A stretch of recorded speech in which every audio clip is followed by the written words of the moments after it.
Buenas tardes a todos. Quiero darle la bienvenida a este cuarto capítulo de esta serie de estudios que hemos titulado La persona del Espíritu Santo. Pero antes de continuar, quiero comentarles que el miércoles pasado, por temas y factores externos, no se logró subir el estudio en nuestro canal, al canal de YouTube. Por eso le quiero pedir disculpas a toda esa audiencia fiel que cada miércoles ha apartado de su tiempo para seguirnos en esta serie de estudios. Y como les acabo de mencionar, por factores externos no se pudo subir a nuestro canal. Y para retomar y recordar lo que hemos aprendido en el mes de agosto, quiero que realicemos un breve resumen de lo que hemos aprendido hasta la fecha. Y para eso quiero tomar el siguiente ejemplo que también nos servirá para que podamos reflexionar. Pensemos que cada vez que un familiar, hermano, amigo o colega de trabajo nos invita a su casa o lo invitamos a nuestra casa, lo que hacemos es abrir nuestro lado más íntimo. Sabemos que en nuestra ciudad es muy habitual que nos visitemos con los que tenemos mayor afinidad, pero de igual manera lo que hacemos cuando realizamos ese ejercicio es que nos podemos conocer de una manera diferente. Y a medida que vayamos realizando esas visitas o que nos visiten, lo que vamos haciendo es conocer nuevas facetas, ver nuevas características de comportamiento, ya sea que los vemos más alegres, más tristes o más molestos. Y lo particular de todo esto es que todo lo que se va realizando como visita es generar vínculos, es generar lazos de amistad, lazos de fraternidad, lazos de cariño. Y este ejemplo que le acabo de mencionar es para que podamos reflexionar que lo que Dios ha hecho durante el mes de agosto y partiendo de este mes de septiembre es que nosotros podamos conocer de la misma faceta que nosotros conocemos a nuestros amigos, familiares, colegas, a la persona del Espíritu Santo. Conocer ese lado más íntimo, ese lado secreto que muchas veces nosotros los descuidamos como cristianos. Eso es lo que quiere Dios para que nosotros podamos estar siempre ahí y generar ese vínculo, ese lazo que deberíamos tener diariamente. Y para eso quiero que recordemos lo que llevamos de estudiado durante este tiempo. Y si nos vamos al primer capítulo, podemos ver que el pastor nos presentó a la persona de la Trinidad. Nos enseñó dónde podemos encontrarlo dentro de la Biblia, ya sea en el Antiguo y Nuevo Testamento. En el segundo capítulo, Keila nos habló de la persona del Espíritu Santo. Nos introdujo en la doctrina del Espíritu Santo, nos mostró sus características personales y también algunos errores prácticos que cometemos como cristianos, y así también cómo debemos evitar caer en esos errores.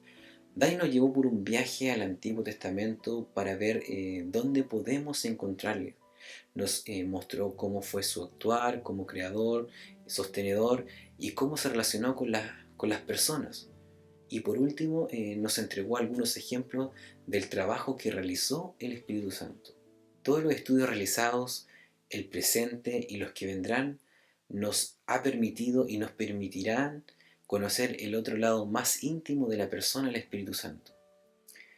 Y el Espíritu Santo tiene una cosa bien particular, que es muy, muy respetuoso. Y no tocará tu corazón, no tocará mi corazón si no se lo permitimos. Y la pregunta que les quiero dejar es que ¿estamos dispuestos a abrir nuestra casa? ¿Estamos dispuestos a abrir nuestro corazón y decirle, Espíritu Santo, bienvenido?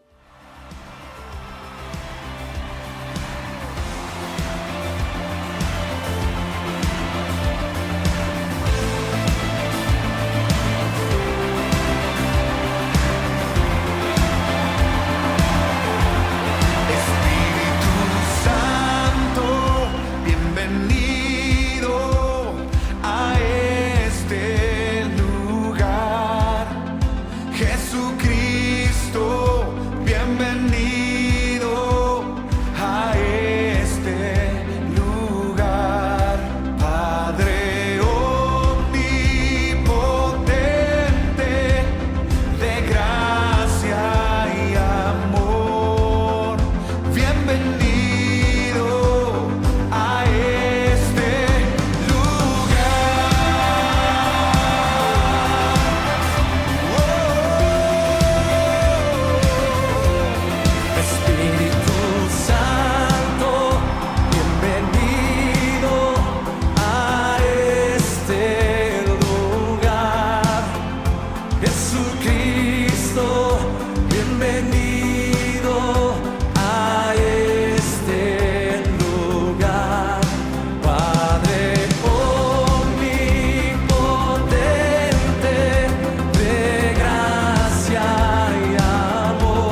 Jesucristo, bienvenido a este lugar. Padre omnipotente,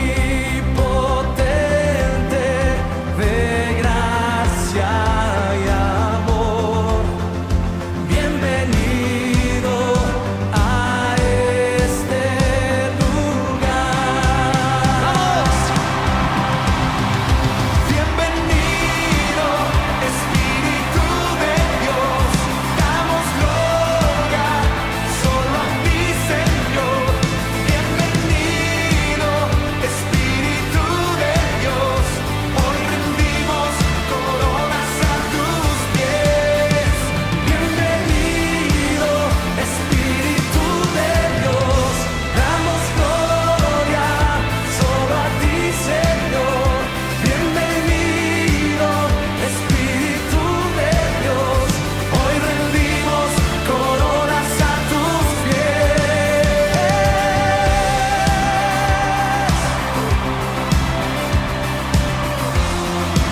Bienvenido, Espíritu Santo, llena este lugar con tu gloria.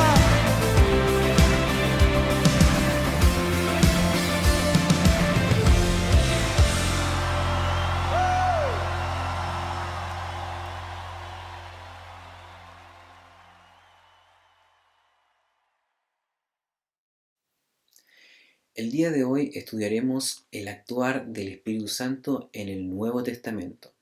Dani en el estudio del miércoles antes pasado tocó 3 puntos enfocados en el actuar del Espíritu Santo, pero en el Antiguo Testamento.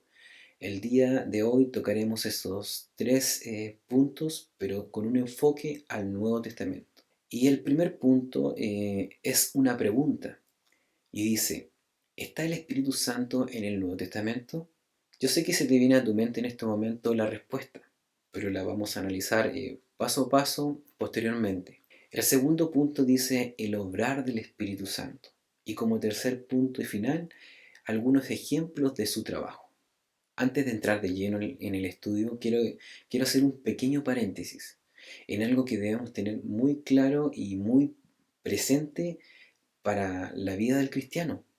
Todo el énfasis del Nuevo Testamento está basado en la persona de Jesucristo, todo el énfasis. Eso debemos tenerlo bien presente y como base al momento de estudiar el Nuevo Testamento.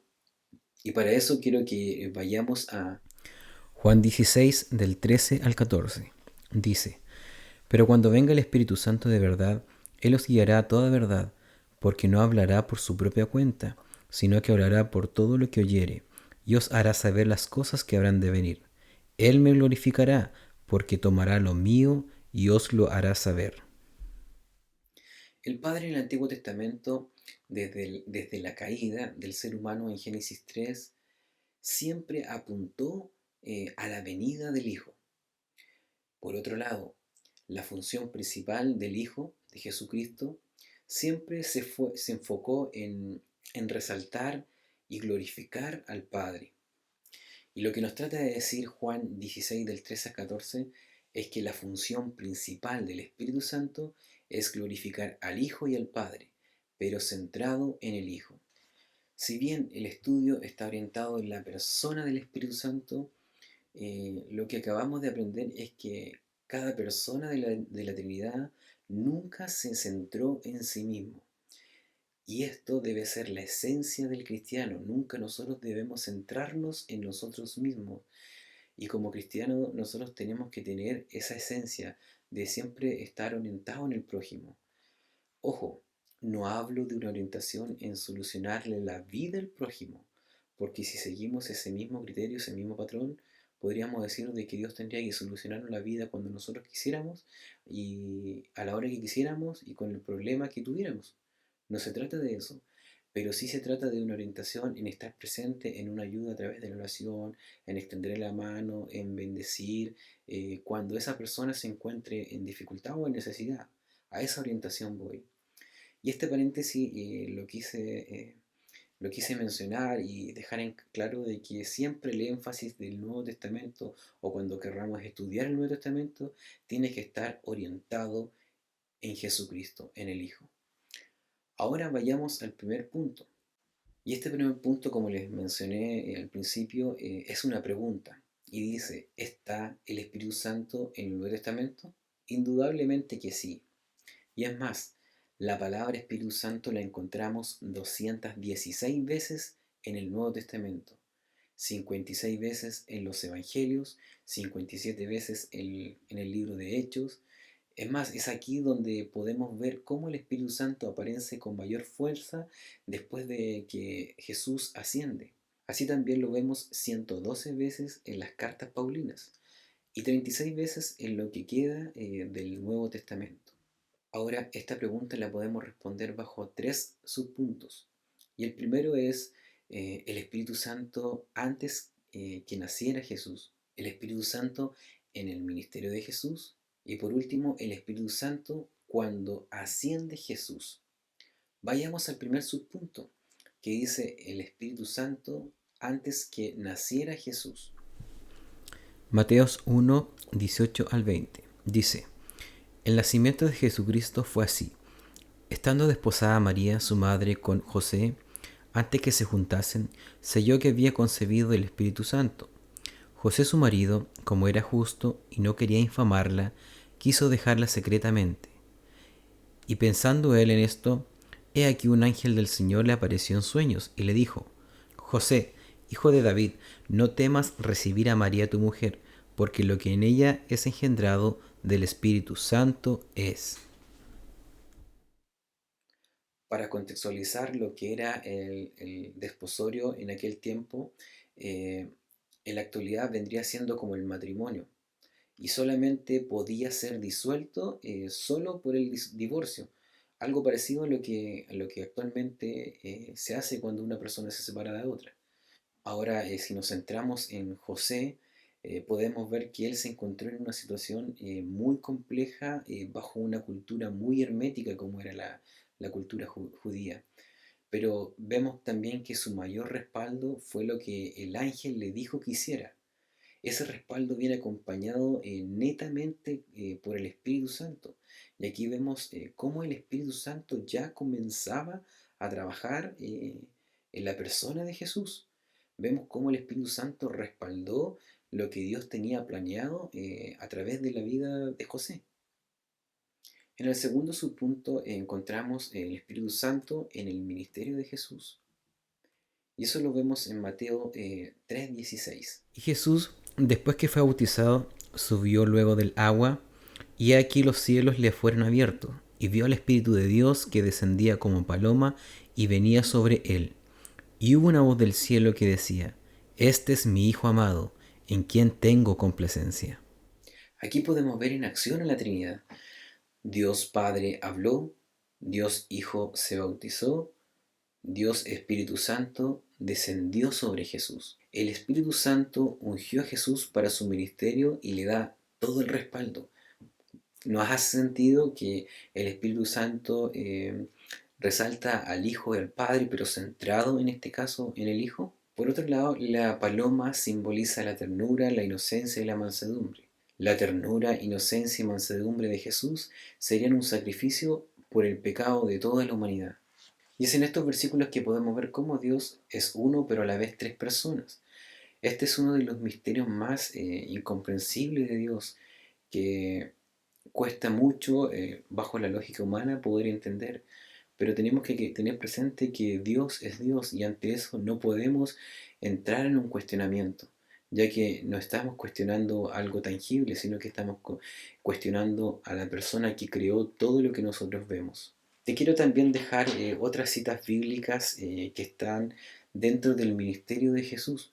Y esto es para que lo puedas estudiar en tu casa y puedas sacarle mayor provecho.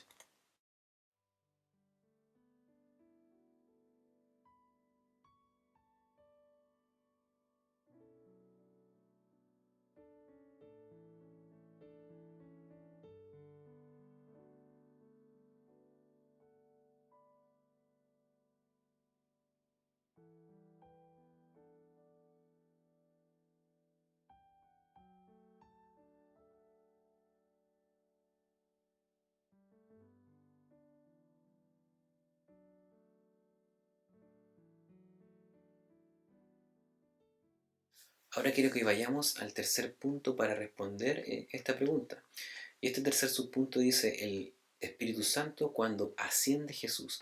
Y esto lo vemos en Hechos 2 del 1 al 13. Cuando llegó el día de Pentecostés, estaban todos unánimes juntos. Y de repente vino del cielo un estruendo como de un viento recio que soplaba, el cual llenó toda la casa donde estaban sentados, y se le aparecieron lenguas repartidas como de fuego asentándose sobre cada uno de ellos. Y fueron todos llenos del Espíritu Santo y comenzaron a hablar en otras lenguas, según el Espíritu Santo les daba que hablasen. Moraban entonces en Jerusalén judíos, varones piadosos, de todas las naciones bajo el cielo. Y hecho este estruendo, se juntó la multitud, y estaban confusos porque cada uno les oía hablar en su propia lengua, y estaban atónitos y maravillados, diciendo: Mirad, ¿no son galileos todos estos que hablan? ¿Cómo pues le oímos nosotros hablar cada uno en nuestras lenguas en las que hemos nacido? Partos, medos, elamitas, y a los que habitaban en Mesopotamia, en Judea, en Capadocia, en el Ponto y en Asia, en Frigia, en Panfilia, en Egipto y en las regiones de África más allá del Cirene, y romanos aquí residentes, tanto judíos como prosélitos, cretenses y árabes, le oímos hablar en nuestras lenguas las maravillas de Dios, y estaban todos atónitos y perplejos, diciendo unos a otros: ¿Qué quieren decir esto? Mas otros burlándose decían: Estos están llenos de mosto. El Pentecostés era un festival judío que se realizaba todos los años. También se conocía como la fiesta de la semana o fiesta de las primicias. Era una celebración de los primeros frutos de la cosecha. Es increíble, pero vemos cómo en un evento tan particular de la cultura judía aparece el Espíritu Santo. Vemos que tiene una importancia, pero muy, muy grande, que produjo un efecto, pero espectacular. Aquí se cumplen las palabras que Juan el Bautista comentó sobre el bautismo del Espíritu Santo como fuego. Así también lo vemos en Joel 2, 28 al 29, acerca del derramamiento del Espíritu Santo. Dios claramente manifestó su presencia en forma espectacular, como le decía, en una forma de viento recio, fuego y espíritu. Estas personas literalmente hablaron en otros idiomas. Me imagino que fue un tiempo, pero donde se sintió algo que solamente hemos podido sentir los que creemos en Dios, los que hemos depositado nuestra fe en Él. Y la pregunta que nos debemos hacer es la siguiente: ¿qué es lo que está limitando poder mantener esa bendición que es el Espíritu Santo diariamente? ¿Qué es lo que ha limitado muchas veces que ese Espíritu se vaya apagando en nuestras vidas? Tenemos que pedirle, valga la redundancia, al Espíritu Santo que nos convenza de qué es lo que está actuando mal en nuestra vida. Sé que es una pregunta sumamente personal, pero no quiero dejar pasar este momento para que podamos reflexionar de lo que estamos conversando. Estos tres puntos nos ayudan a comprender que efectivamente y sin lugar a duda el Espíritu Santo se mostró de una manera espectacular en el Nuevo Testamento, algo que impactó a las personas que pudieron estar presentes cuando Jesús asciende a la diestra del Padre. Generó un efecto que hasta el día de hoy hemos podido nosotros los cristianos palpar y sentir en nuestro corazón. Ahora le invito a que estudiemos el siguiente punto, que dice el obrar del Espíritu Santo en el Nuevo Testamento. Aquí podemos ver cómo el Espíritu Santo ya comienza a obrar en las personas después que Jesús asciende a la diestra del Padre. Y lo podemos ver de dos formas. La primera es la obra del Espíritu Santo para salvar el alma, y la segunda es la obra del Espíritu Santo para sanar el cuerpo. Vayamos a la primera, la obra del Espíritu Santo para salvar el alma. Sin lugar a duda, esta primera obra es la más importante, y quiero tomar un ejemplo de cómo el poder del Espíritu Santo impacta de manera que no podemos entender, una manera increíble que rompe nuestra estructura del interior de nuestra vida, del interior de nuestro corazón. Y esto lo vemos en Hechos 2, del 37 al 42. Al oír esto, se compungieron de corazón y dijeron a Pedro y a los otros apóstoles: Varones, hermanos, ¿qué haremos? Pedro les dijo: Arrepentíos y bautícense cada uno de vosotros en el nombre de Jesucristo para perdón de los pecados, y recibiréis el don del Espíritu Santo, porque para vosotros es la promesa, y para vuestros hijos y para todos los que están lejos, para cuantos el Señor nuestro Dios llamare. Y con otras muchas palabras testificaba y les exhortaba, diciendo, sed salvos de esta perversa generación. Así que los que recibieron su palabra fueron bautizados, y se añadieron aquel día como 3000 personas, y perseveraban en la doctrina de los apóstoles, en la comunión de unos con otros, en el partimiento del pan y en las oraciones. El derramamiento del Espíritu Santo es una señal de que Jesús ha sido exaltado a la diestra del Padre. Y el Pentecostés, la fiesta de Pentecostés, es una señal de que Jesús es el Señor. Ahora, si quieres seguir a Jesucristo, Pedro dice que debemos arrepentirnos y bautizarnos. El arrepentimiento cambia la dirección de nuestra vida, cambia la estructura que nosotros teníamos antes de conocerle. Y así también cambia la rebelión que va en contra de los mandamientos de Dios. El arrepentimiento es reconocer nuestra condición, y esa condición solamente la puede dar el Espíritu Santo. El hombre para todo busca una explicación científica, todo lo quiere tangibilizar, todo lo quiere llevar a una causa y efecto. Y la ciencia nunca va a poder impactar el corazón del hombre como lo hace el Espíritu Santo. Dios es una persona totalmente increíble, y la persona del Espíritu Santo habla al corazón del hombre de una manera impresionante. Quisiera terminar este punto comentando estos dos versículos, que es donde vemos la mayor obra del Espíritu Santo. Y esto lo encontramos en Juan 16, 8, y dice: y cuando Él venga, convencerá al mundo de pecado, de justicia y de juicio. Y en 1 de Juan 1.9 vemos que dice, si confesamos nuestros pecados, Él es fiel y justo para perdonar nuestros pecados y limpiarnos de toda maldad. En Juan 16.8 vemos que el Espíritu Santo nos convence, y en 1 de Juan 1.9 vemos que el Espíritu Santo nos lleva a confesar nuestro pecado. Vayamos a la segunda obra, que también es muy importante, y es cuando el Espíritu Santo sana el cuerpo. Tomaremos como ejemplo lo que dice Hechos 3 del 1 al 10. Pedro y Juan subían juntos al templo a la hora novena, la de la oración, y era traído un hombre cojo de nacimiento, a quien ponían cada día a la puerta del templo, que se llamaba la Hermosa, para que pidiese limosna de los que entraban en el templo.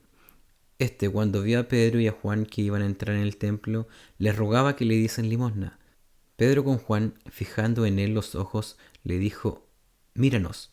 Entonces él les estuvo atento, esperando recibir de ellos algo. Mas Pedro dijo, no tengo plata ni oro, pero lo que tengo te doy. En el nombre de Jesucristo de Nazaret, levántate y anda. Y tomándole por la mano derecha le levantó, y al momento se le afirmaron los pies y tobillos, y saltando se puso en pie y anduvo, y entró con ellos en el templo, andando y saltando y alabando a Dios, y todo el pueblo le vio andar y alabar a Dios, y le reconocían que era el que estaba sentado a pedir limosna a la puerta del templo, la Hermosa, y se llenaron de asombro y espanto por lo que había sucedido. Aquí podemos ver el cambio que tuvo una persona que por mucho tiempo estuvo en una condición que le trajo muchas complicaciones para desarrollar su día a día. Al pasar de un estado de enfermedad a un estado de estar absolutamente sano, esto obviamente a cualquier persona le trae una felicidad pero tremenda.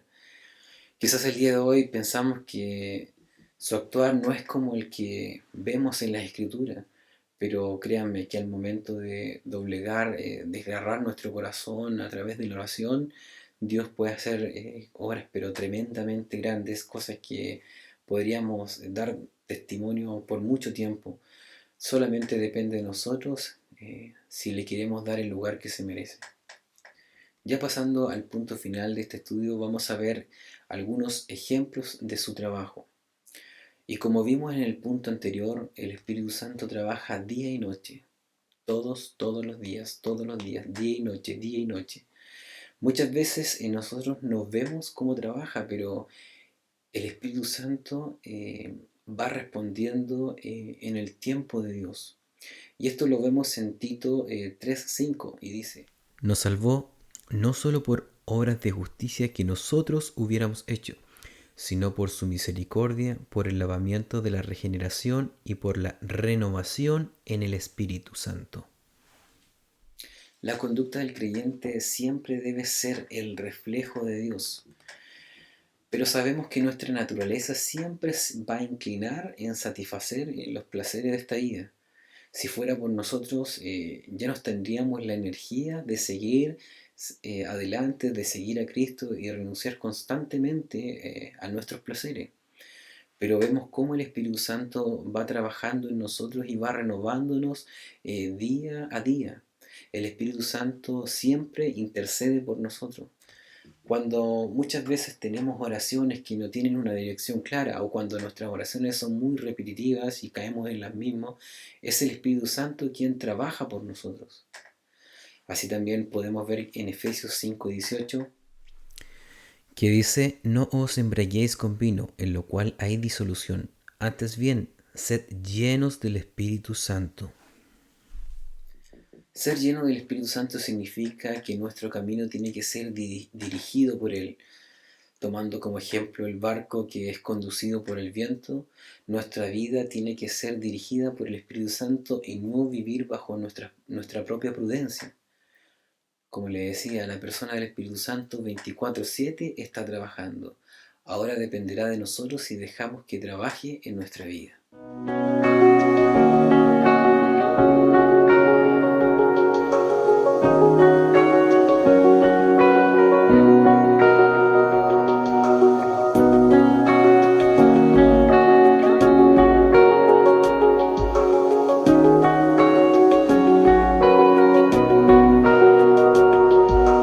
Con tu palabra el mundo afirmaste, Señor.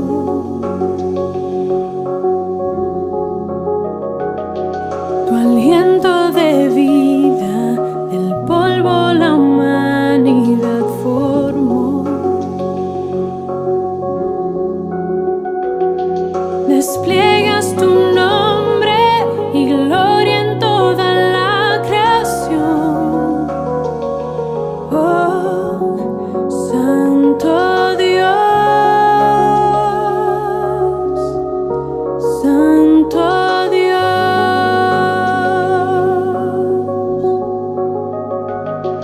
Aun cuando el pecado tu creación corrompió,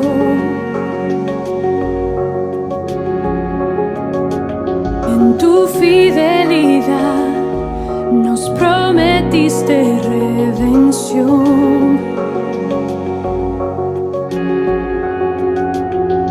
Un plan soberano, tu gracia y justicia mostró. Oh, Santo Dios, Santo Dios. Siempre guardas tus palabras, siempre cumples tus promesas por amor.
Para concluir, quiero compartir nuevamente una frase que Keila nos enseñó en su estudio. Y esa frase me impactó bastante. Y dice: si tratas de entenderla, perderás tu mente, y si tratas de negarla, perderás tu alma. Humanamente nunca podremos entender a la persona del Espíritu Santo, ya que es algo que no tiene una explicación científica, no tiene una lógica humana. Pero por otro lado, si la negamos, estamos perdidos. Solo debemos pedirle a Dios que tengamos un corazón conforme a su voluntad. Para ir finalizando, quiero que oremos. Quiero que podamos pedirle a Dios que lo que hemos visto hasta el día de hoy pueda generar un efecto en nuestra vida. Una de las cosas que más me ha interesado conocerle a través de su escritura es que siempre cuando uno estudia una palabra, una porción de su palabra, genera que nosotros realicemos una acción, y eso lo hace el Espíritu Santo. Quiero que inclinemos nuestro rostro y que nos presentemos en oración. Padre, te damos gracias porque tú permites que durante el mes de agosto y lo que comenzamos de septiembre podamos introducirnos en la persona del Espíritu Santo, podamos darle el lugar que se merece, podamos entregarle nuestro corazón. Sabemos, Señor, que solo no podemos y que necesitamos ayuda. Sabemos que solamente el Espíritu Santo puede traer convicción a nuestra vida, puede hacernos ver y entender que te necesitamos a ti. Te damos gracias porque tú has permitido, Señor, que estos miércoles podamos conocerle más, podamos introducirnos más y darle el lugar que se merece en nuestra vida. Te damos gracias, Jesús. Te damos gracias porque al momento de tú ascender a la diestra del Padre, nos dejaste el Espíritu Santo para que podamos acercarnos a ti. Y te damos gracias porque solamente tú pudiste hacer eso. Y te entregamos este estudio, te entregamos para que podamos aplicarlo a nuestra vida, podamos recordarlo, Señor, cuando estemos en situaciones complejas, estemos en situaciones muy adversas, podamos recordar tu palabra y aplicarla. Te quiero dejar, Señor, todo esto en tus manos, en el nombre del Padre, del Hijo y del Espíritu Santo. Amén. Que Dios les bendiga, hermano, grandemente, y como repetí en varias ocasiones, que esta palabra la podamos hacer nuestra y le demos el lugar que se merece al Espíritu Santo. Que Dios te bendiga.